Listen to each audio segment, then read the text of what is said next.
10 ದಿನ ರೆಸ್ಟ್ ತಗೊಳ್ತೀನಿ ಅಂತ ಹೇಳಿ ಬಂದೆ ನೀನು. ಇನ್ನೂ 4 ದಿನ ಬಾಕಿ ಇದೆಯಲ್ಲಪ್ಪ. 4 ದಿವಸ ಅಲ್ಲ 40 ದಿವಸ ಬೇಕಾದ್ರೂ ಇರ್ಬೋದು, ಆದ್ರೆ ನನ್ನ ಪೇಷಂಟ್ಗಳ ಜೀವ ಇರುತ್ತಾ? ಕ್ಯಾಪ್ಟನ್, ಸಾರಿ ವೈಸ್ ಕ್ಯಾಪ್ಟನ್.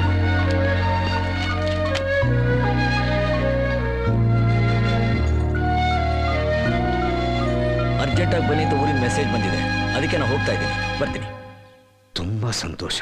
10 ದಿನ ಇರ್ತೀನಿ ಅಂತಂದವನು 6 ದಿವಸಕ್ಕೆ ಹೊರಡ್ತಾ ಇದ್ದಾನಲ್ಲ. ದೇವ್ರೇ ಒಳ್ಳೇದು ಮಾಡ್ದಪ್ಪ. ಸರಿ ಸರಿ, ಹೋಗ್ಬಿಟ್ಟು ಬನ್ನಿ. 10 ದಿವಸ ಇರ್ತೀನಿ ಅಂತ ಹೇಳಿದವನು 6 ದಿವಸಕ್ಕೆ ಹೋಗ್ತಿದ್ದಾನೆ ಅಂತ ಸಂತೋಷ ಪಡ್ತಿದ್ದೀರಾ? 4 ದಿವಸದಲ್ಲಿ ನಾನು ಮಾಡಬೇಕಾದ ಕೆಲಸನ ನಾನು ಆಗ್ಲೇ ಮಾಡಿ ಮುಗಿಸಿದ್ದೀನಿ. ಏನು?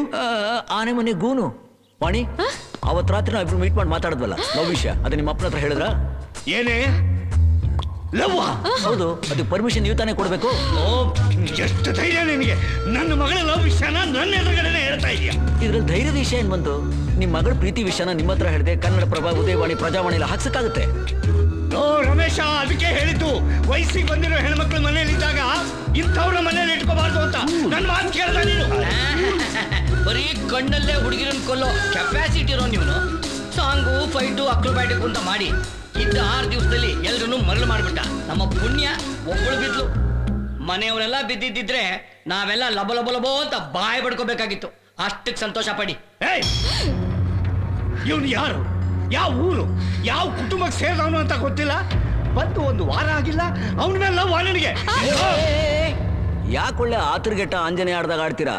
ನಿಮ್ ಮಗಳು ಪ್ರೀತಿಸಿದಾಳೆ ಅಂತ ಹೇಳ್ದೆ, ನನ್ನನ್ನೇ ಪ್ರೀತಿಸಿದಾಳೆ ಅಂತಾನ ಹೇಳ್ದೆ. ಅವಳು ಪ್ರೀತಿಸ್ತಾ ಇರೋದು ಹಿಂದ್ಗಡೆ ಮನೆಯವರು ಪ್ರೊಫೆಸರ್ ಡ್ಯಾನ್ಸರ್ ಮಹಾದೇವ ಅವ್ರನ್ನ. ಮಹಾದೇವನ? ಅವರನ್ನೇ ನಿಮ್ ಹುಡುಗಿ ಪ್ರೀತಿಸ್ತಾ ಇರೋದು. ಅವತ್ ರಾತ್ರಿ ಈ ವಿಷಯನೇ ವಾಣಿ ನನಗೆ ಹೇಳಿದ್ದು. ಮಾನ ದಿವಸ ಹೋಗಿ ನಾನು ಹುಡುಗನ್ ನೋಡಿದೆ. ನಿಮ್ಗಳು ಒಪ್ಪಿಗೆ ತಗೊಂಡೆ ನಿಮ್ಮ ಮಗಳು ಮದುವೆ ಮಾಡ್ಕೋತೀನಿ ಅಂತ ಹುಡುಗ ಹೇಳಿದ್ದಾನೆ. ದಯವಿಟ್ಟು ಯಾವುದೇ ಕಾರಣಕ್ಕೂ ಈ ಸಂಬಂಧ ಬೇಡ ಅಂತ ಹೇಳ್ಬೇಡಿ. ನೀವುಗಳು ಕಷ್ಟಪಟ್ಟು ಹುಡುಕಿದ್ರೆ ಇಂಥ ಒಳ್ಳೆ ಹುಡುಗ ನಿಮ್ಗೆ ಸಿಕ್ಕೋದಿಲ್ಲ. ಚೆನ್ನಾಗಿ ಮದುವೆ ಮಾಡಿ ಮದುವೆಗೆ ನಾನು ಕರೆಯೋದನ್ನು ಮರಿಬೇಡಿ. ಬೇಕಾದ್ರೆ ನಿಮ್ 2ನೇ ಹುಡುಗಿ. ಸ್ವಾಮಿ ಬೇಡಿ, ಬೇಡ ಬಿಡಿ, ದಯಮಾಡಿ. ಯಾಕಪ್ಪ ನೋಡ್ತಾ ಇದ್ದಾನೆ? Super actor, fitting master.